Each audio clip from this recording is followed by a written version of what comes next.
Split is a suspense thriller that was marketed as a suspense horror because I smell studio interference.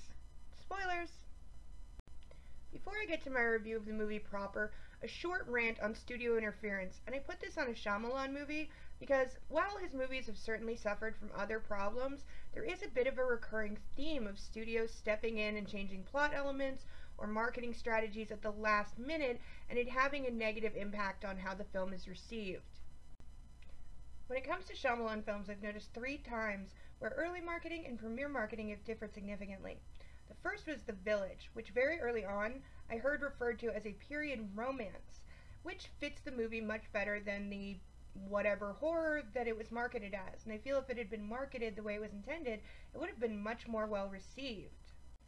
The second is The Happening. It was screwed from the beginning, I'm very sure of that, but it was intended to be a real horror movie, scary, gory, all that stuff, but then as it got closer and closer to release date, it started being referred to as a B-movie horror film, something that was intentionally funny or making fun of itself and not meant to be taken seriously. This was a big, big change, and this was because the studio had stepped in and changed the plot of the movie. Yes, The Happening actually had a plot at one point, or the resemblance of a plot. Mainly, this is why Mark Wahlberg speaks to a plastic plant and why we have the recurring mood ring in the movie, because the plants were intended to be targeting people with bad vibes. Not sure exactly what that means. But the gist was, as long as you gave off good vibes and were generally a happy person, I guess, the plants wouldn't kill you. I'm not saying this would have saved the movie, but it would have at least made it coherent and not the utter laughingstock that it is. And it would have explained why Mark Wahlberg talks to a plastic plant, though how you write that either way, I don't know. And now we have Split, a suspense thriller being called a suspense horror on IMDb and in about half of the posters and promo material that I've seen. Literally, my first note on this movie is, given the subject matter and how badly it's been done before, I'm surprised how well this, listed as a horror movie, is carrying off the suspense. This is definitely a thriller and not a horror movie, and so far it doesn't take too many liberties. I'm fairly certain this movie is only called a horror because it has blood in it. I think studios and censors see one drop of blood and go, horror, horror, horror! We must protect the children! They've seen it. Blood does not equal horror, and this movie proves that. It's not a horror movie, and it is amazingly good. It is a worthy follow-up to The Visit, which I found very entertaining and very heartwarming. Whereas with Split, this movie is designed to send chills down your spine. Main character rundown. James McAvoy plays Kevin, Priscilla, Barry, Hedwig, Orwell, Crumb, Kevin, Jade, Dennis, and the Beast. And he is masterful. This movie is almost a one-man show for him, and I dearly wish it had been released much later in the year because his performance truly is Oscar-worthy and should be taken note of. Seeing his amazing performance, I do wonder one thing, and this is pure speculation, but I wonder if a consultant on the film or someone that McAvoy may have spoken to is Toni Collette, because she did a TV show called United States of Terra in which she plays a woman with multiple personalities, and it was extremely well received. She was amazing, absolutely phenomenal in that role. Also, she's worked with Shyamalan. Yep, all the way back in the beginning, she played Cole I See Dead People Sear's mother in The Sixth Sense. Then we have the main girl in the film, Casey, played by Anya Taylor-Joy. I find her character underwhelming. She has some good moments, to be sure, but on the whole she comes across as far too calm, and even in private, we never see the balance of that. We never see her trying not to cry, being nervous, worrying, anything. Also, her character will hesitate repeatedly throughout the film for no reason that I can find in the movie. In short, she suffers from stupid character in a horror movie-itis. But hers is a mild case. For the other 2 girls, it's fatal.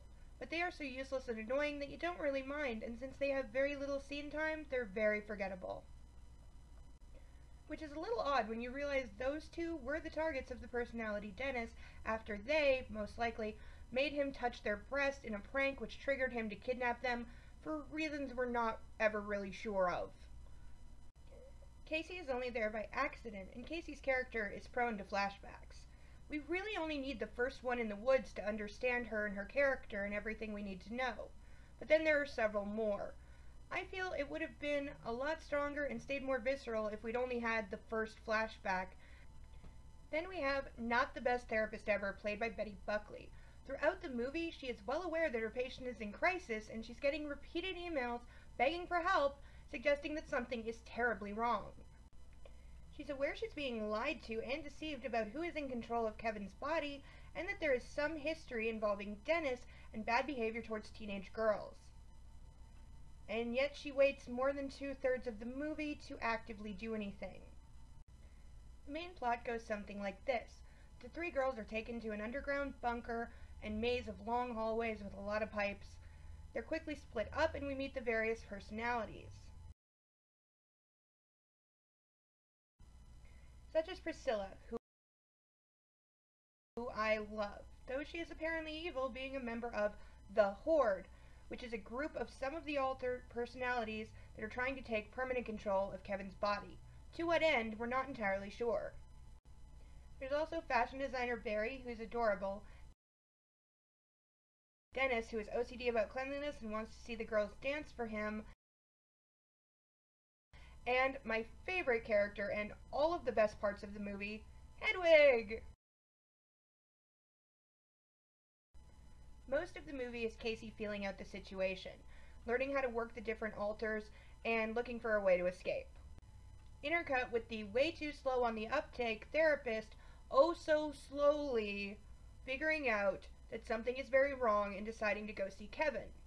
She then stupidly goes to see him alone with no plan, no backup, and no one knowing where she's going or why. Because it's a horror movie now. The Beast then arrives, kills the therapist and the two useless characters while also eating them, and begins to chase Casey. However, Kevin briefly takes control and tells Casey where to find a shotgun, ammo, and that he has been planning to kill himself. The Beast then re-emerges and the chase is back on. Casey finds and loads the shotgun while the Beast gets closer and closer all the time. She misses the first couple shots, locks herself behind some bars, and reloads. She fires twice more, but nothing seems to have an effect on the Beast, who begins prying open the bars while giving truly one of the best shots of the movie. The Beast then notices that she has cutting scars on her stomach and arms and stops. He considers for a moment and then declares her pure-hearted and leaves, leaving her unharmed. Casey is eventually found, and one of my favorite parts of the movie is the reveal that they were in a zoo the whole time. It's beautifully done, and it really adds a whole other layer to the movie. It makes a lot of sense, and it's just brilliant. It's very brilliant when you consider the behavior of the Beast and where some of those aspects of his personality may have come from. It's very genius, in my opinion. I also like that we get an ending with Casey. We see her driven home by the police, but instead of getting out of the car, she seems to consider. While it's left vague and open-ended in the movie, I, for one, like to assume that she told the police everything, her uncle is arrested, and she was taken to a safe and happy home. God knows her character deserves it. So the end, it's perfect. It's all neatly tied up for Casey. There's an open ending for Kevin/the Beast for sequel baiting. I'm getting there. But it tied everything up neatly and would have been an excellent place for the movie to stop. Sadly, it didn't. But first things first. To address what the movie said about people with the ID being able to cause chemical changes in their bodies. This is true, but it's not done in a conscious way the movie seems to imply. It's more of a side effect, and it takes a while to happen.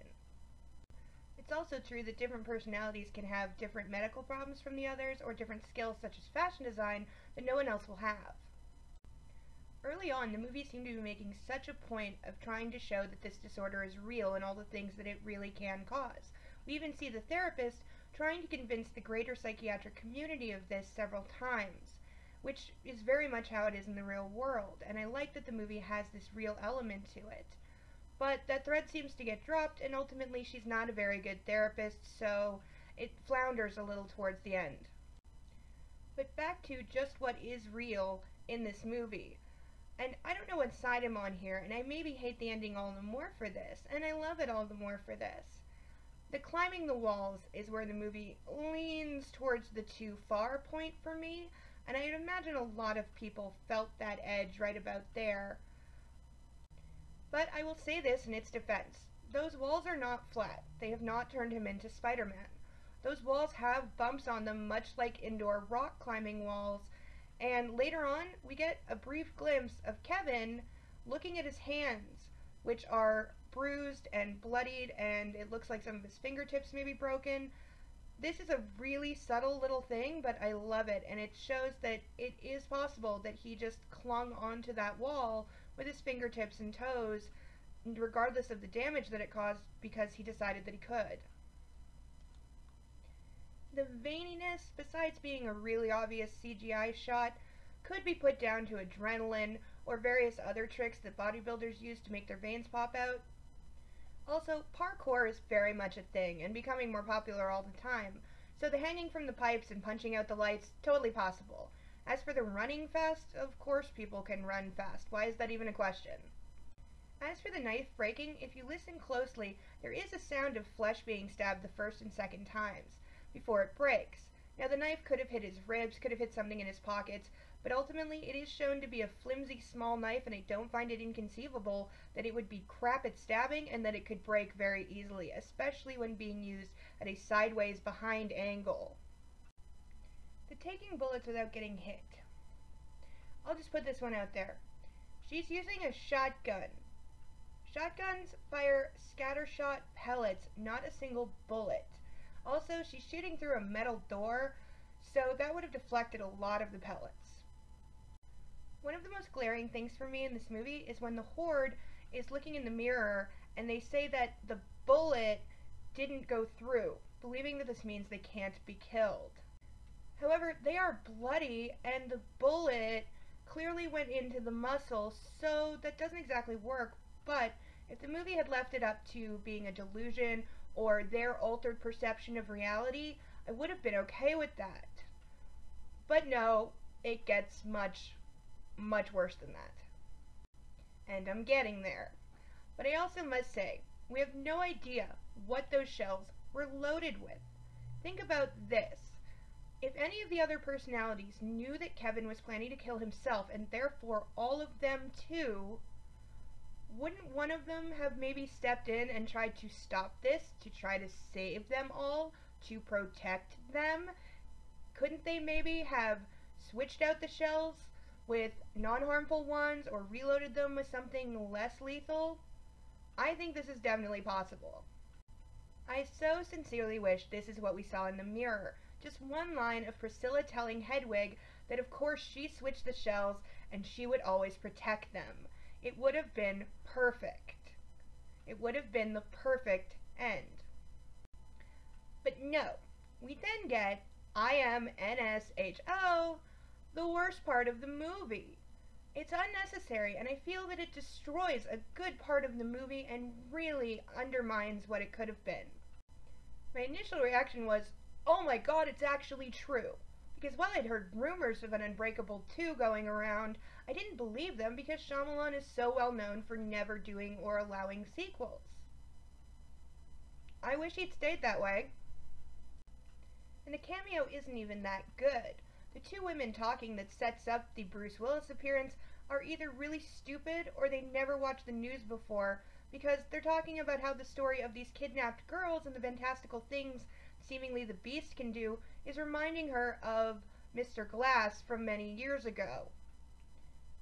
Are these guys the only two villains in this entire world? Because they're nothing alike.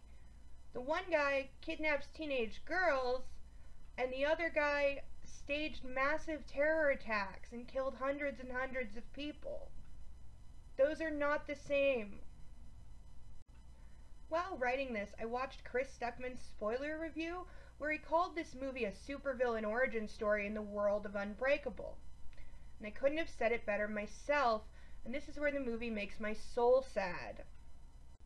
I was really hoping the cameo was just intended as a shout out to his next project, like the Avatar backpack at the end of The Happening.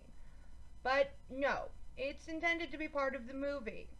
For reasons I'll never understand, because I don't like the movie Unbreakable, it is Shyamalan's second biggest hit after Sixth Sense. But really, out of all his movies that deserve and could carry off a sequel, Unbreakable is not top of my list. It pisses me off epically that after making a genuinely good movie, showing a real disorder and how extreme it can become, and all the heartaches and the tragedy and what can go wrong and what can go right, and it's so good, and yes, it's stretched a little here and there for Hollywoodness, but it's very honest, and clearly a lot of research and effort went into this. And then for the movie to make such a point of showing us that this is all real over and over, putting in those subtle little things like the bruised fingertips to keep this grounded in the world of reality. But then it's placed in the world of Unbreakable, where superheroes are real and you've just retconned your entire movie. All that time, all that effort, all that research, all that attention to detail, the massive effort put in to make this realistic and gritty and very grounded, it's just thrown out the window so we can see Bruce Willis. I was shocked someone did their homework for once. But then you set it in a world where superheroes are real, and you've now turned a real-life mental disorder into magic. All that research and amazing performance is severely undercut by this ham-fisted cameo, IMNSHO. I am Insane Lane, and this has been Split.